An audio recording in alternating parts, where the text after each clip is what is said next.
And we move on to the next session, which is our next topic is an interesting one again. A question that we are faced today at our workplaces, that is making yourself relevant in the new age organization. And we are honored to have with us our esteemed keynote speaker, Mr. Amitabh Ray, who is the Managing Director of Ericsson India Global Services. Mr. Amitabh Ray is an experienced professional with a demonstrated history of working in the corporate strategy, management consulting, and systems integration, and has developed and managed a diverse group of clients in both private and government sectors in Asia, Europe, and the United States.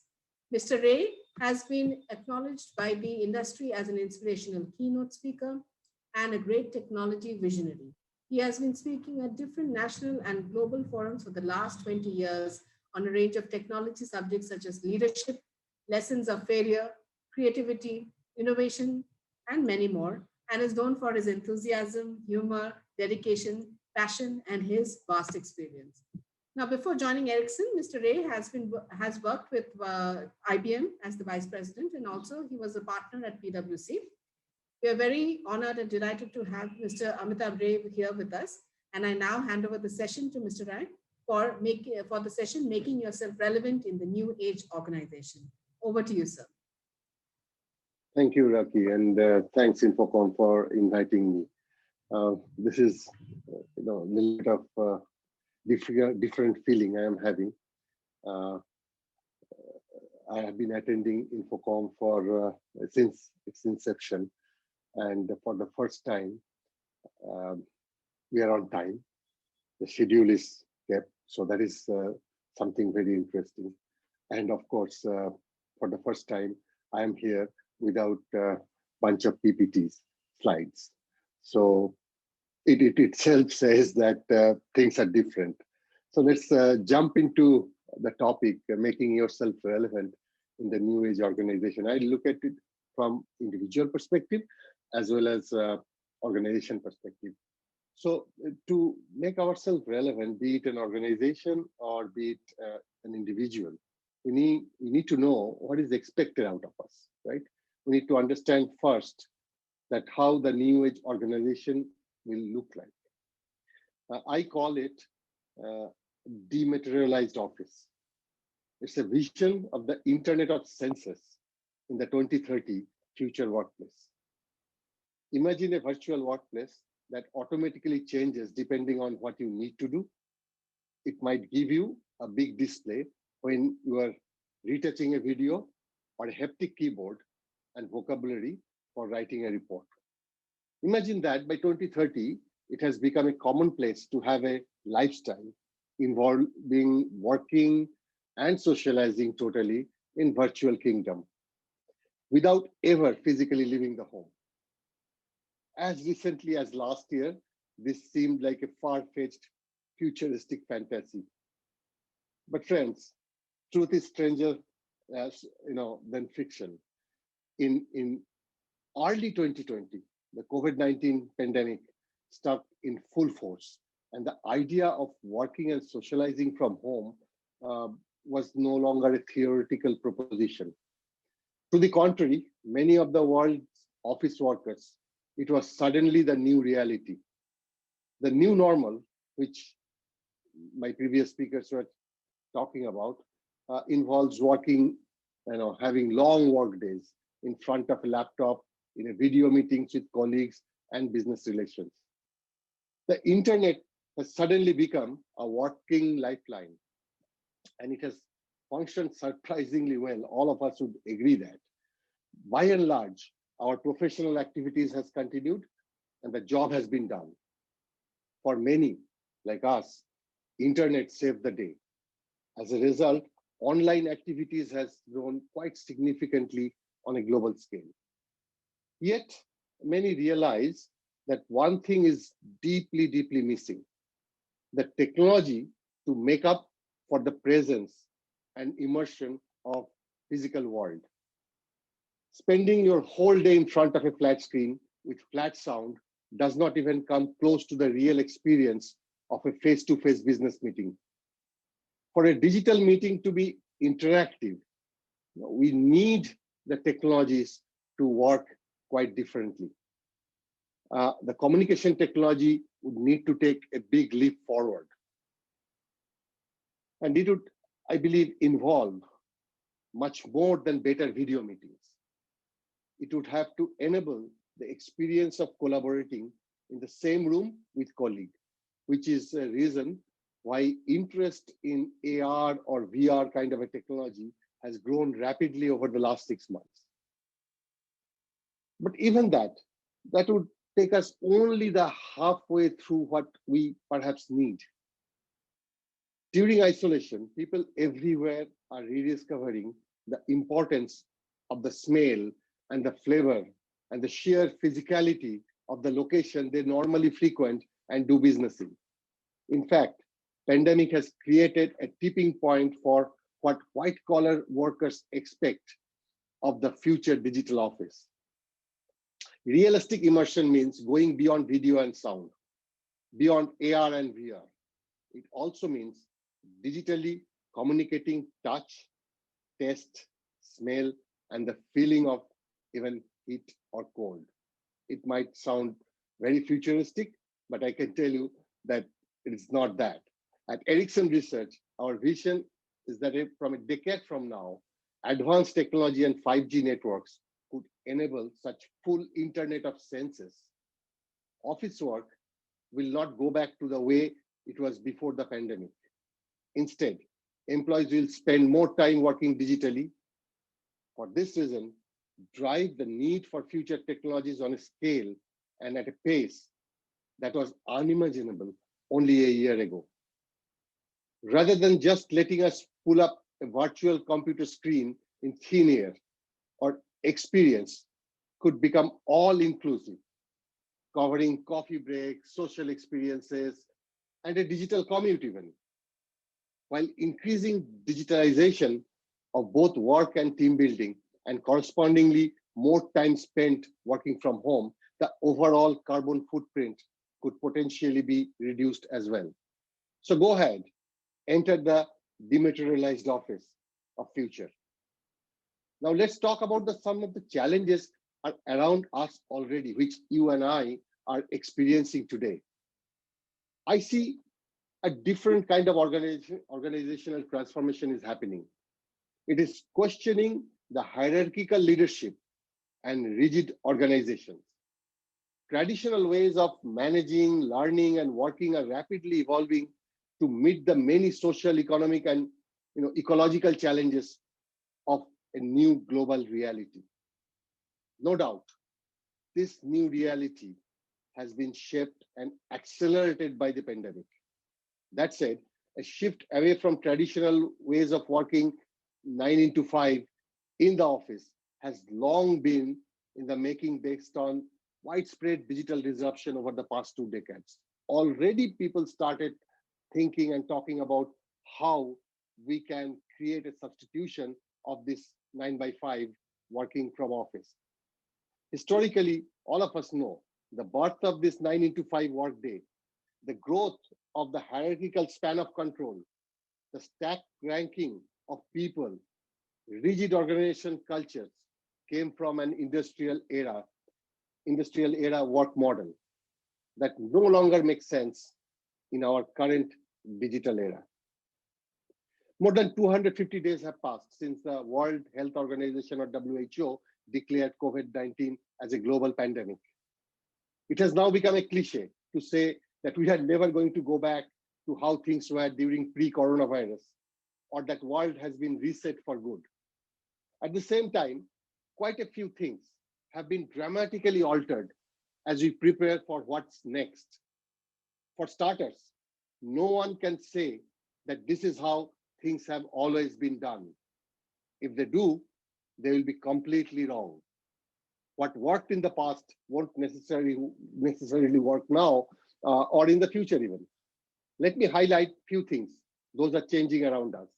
I call them new forces of a fuzzy future. It's still unknown to all of us. The first thing I see for different large corporates, the headquarters are redesigned. Organizations are preparing for the next. They are rethinking the headquarter location concept. the location was important as a brand statement. For instance, a US retail store in the Fifth Avenue or a Silicon Valley address for a technology company. Addresses communicated prestige, power, and attracted talent. With work from home now the norm, the function of a headquarter will be redesigned. The future will be a more distributed hub and node system of corporate locations with major headquarters or headquarter facilities in urban centers, surrounded by satellite complexes to service remote workers. In one sweep, the organization now have thousands of endpoints, which are now our homes. This will help companies to recruit from tier 2 and tier 3 cities. This will also reduce the hiring cost and the real estate footprint, thereby optimizing the overall expenses. I was some time back talking to some HR experts, and they were showing me some studies. And it is interesting to note that what individuals look for when they are searching for a job or an organization to join. I thought it would be the size of the organization, the financial position of the organization. For us, the technology we can work, but surprisingly it was not. What it was is the location. So the first thing people look at when they're asking for a job change is the location. And about 75% of the people don't even apply for a job if it is not matching with their location. So think about it. With this dematerialized office, now for the first time in the history of every corporate, you actually have access to the resources. This is the first time perhaps you can actually go after the best and the brightest, irrespective of where they are, right? And then people will be joining. The second thing I would say after the headquarter and office redesign is the digital or dead. It is obvious that digital transformation is now a business imperative and not an option. My previous speakers talked about it. Another few months down the road, we'll no longer talk about digital transformation because the organization would either be digital or cease to exist. All operations, service delivery, customer engagement will happen over digital platforms as everything goes remote. Employees need to know how to work on these platforms to stay relevant. Organizations will generate huge amount of data from these digital operations. Every employee and leadership members will have to understand how to work with this data. Data-driven decision-making will become business as usual for every company. Cybersecurity will therefore become mission critical to protect the wealth of data and ensure the work from home employees are safeguarded from cyber threats. The next one I would say, what I see around is new leadership lessons, giving up the power. Traditional leadership concepts have been overturned with remote working. Work from home is fine for those who can work independently, right? But not for those who need supervision. It's a terrible feeling for those who are used to be supervised and those who are used to being supervised and who are used to supervise. It is problematic for both the parties. Okay, I'm a manager, so I'm used to have 20 people around me and I give them direction face to face. So it's a challenge for me today. And I'm an employee, I'm comfortable to learn it from the superior and take help from the person sitting next desk. It's problematic for both of us. So today, during this pandemic and this working from home, I see a new kind of leadership is emerging, which defines objectives. I heard one of the previous speakers talk about managing teams by objective. So that leaders will have to now manage them by the objective, set the milestone, and let the team run on autopilot. All this while, I believe personally that giving up power is the essence of true leadership. Now I see it's happening. At the same time, there are challenges, of course. Teamwork and organization culture is taking a hit. This will call for innovation in using digital channels to create an entirely new set of ways of connecting, collaborating, co-creating. WFH, or work from home, in my mind, is still WIP, work in progress. I don't think we have every tool available to make it as effective as it has to be. But salute to all the employees work in various companies and their leadership, that how with this restriction, they ensured that they don't drop the ball. In companies I work with or my friends working, I have heard that they have not reported any major productivity loss. They have not reported any major customer escalation, okay, or any miss of schedule, which is a huge thing. However, we must understand that people raised above the bar to deliver what is needed under the current circumstances. This may not be sustainable in the long, long run. The next thing I noticed around me as a change is geopolitics of technology. The world has never witnessed such a major shift in a way that technology has become a centerpiece of a geopolitical move between superpowers. Organizations will have to be on their toes to safeguard their IP and try as much to stay neutral in this war, as otherwise they risk business disruption. They will have to be walking the tiptoe about technological development and innovation. Certain innovation with regard to individual privacy will come under increased scrutiny from authorities. Individuals will demand greater protection of their personal data, as well as the companies. And they want to know how companies are using those. It's already happening. The trend will increase even more. Countries where privacy is not respected by the government will find it difficult to attract investment. Companies will also worry about the countries where their IP is not secured.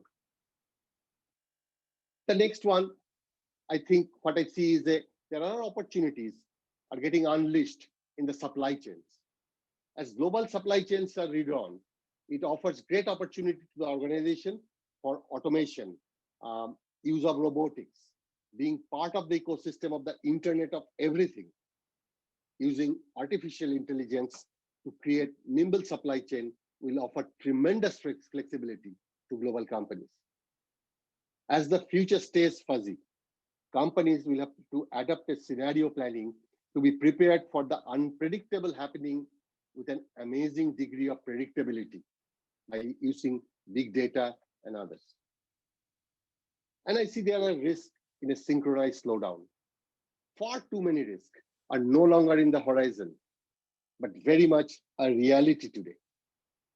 From a dramatic impact of climate change to social unrest across the world, impending water crisis, threats of globalization, capitalism, and the established economic order will drive unpredictable and unprecedented changes. The global economy today is faced with a synchronized slowdown. The past 5 years have been the warmest on the record, and cyber attacks are expected to even increase in the coming years. And all the while, citizens are protesting the political and economical conditions in their countries and voicing concerns about systems that intensify inequality. Talking about intensifying inequality brings me to my next point, which is the growing digital divide. This means consumers in every country are worried about the future, and they will think not twice, but several times before consuming anything but essential. Every social problem we had before pandemic has been intensified by it. We have raising inequality in many places. Many frontline workers in our country, or in every country for that matter, are low income. while better paid people stay at home and work remotely, this is increasing inequalities. There is a growing digital divide as the poor cannot afford connectivity and devices, and they are being left behind as everything goes remote. Connectivity and devices are very, very important. We work with some of the schools from Ericsson and provide them, support for underprivileged children for their education. And it is very difficult scenario or situation they are going through. We talk about, okay, people are studying remotely, and maybe that's happening in your house and my house, and we feel that that's how it is. But then when we talk to them, and those teachers tells us, not every family or every student have a smartphone. Therefore, they're not getting the appropriate teaching. So digital divide is going to increase the differences between haves and have-nots, perhaps in our society more. So that's the challenge. So organizations, I think, will have to be forced to rethink instead of shareholder value maximization, and instead focus on social value increase. Okay, technology has to be for good, to connect the unconnected, to take the benefit to those who need it most, will shape our future as a country. Only then, I think, we'll be able to stay relevant in the future as a country. In summary, I would say making yourself relevant in new normal, companies, its HR and leadership will have to focus on transforming its people. Let's not forget that convergence of physical and digital technology will need to put people at the heart of all transformation. In this digital transformation of the workplace, the roles and responsibilities of individuals will need to be reevaluated, looking through the lenses of the task that can be performed remotely and those which need to presence in physical office. It has to be differentiated. This will be the cornerstone of a connected and contactless office in the post-COVID-19 era. Organizations will need everyone to be digitally literate to leverage the fullest benefit in this new normal. The organization culture, as I mentioned before, will become even more important as well as challenging. There will be 3 pillars on which the organization culture will be built. And I think there'll be trust, transparency, and training. Employees seek out companies that helps them to realize their aspiration and goals. Most employees are feeling rudderless and insecure with such large-scale disruption going on around them. To fully leverage the opportunity of automation, augmentation, human-machine collaboration, organization must acquire and develop talent with a new skill set. So building lifelong learning into talent building process of the organization is must if the organization are to stay relevant. Okay, initiating forward-looking training on technologies, tools, processes that enhance employability of its people is the best demonstration of an organization's culture. It shows that people are important for them, and hence, future of the people are being created to build the organization of the future. Organization can only hope to be the future ready if their people are future fit, and every individual will have to play a central role in this process. So it's as an individual, I'll have to upskill my knowledge, as well as organizations will have to take care of that. That I believe is the best way to making ourselves relevant in the new age organization. Thank you very much.